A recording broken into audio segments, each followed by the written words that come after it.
अब देखो था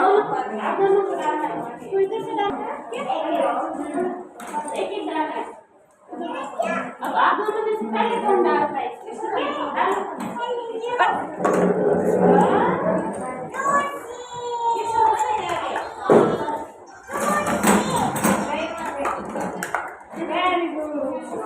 अब वापस रखो एक एक पैसे वापस रखो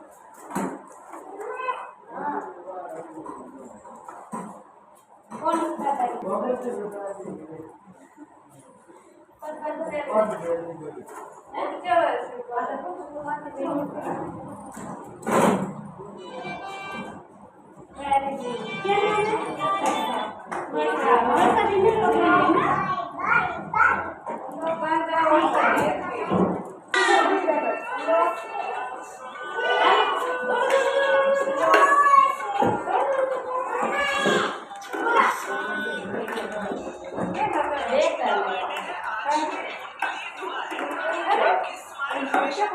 Oh.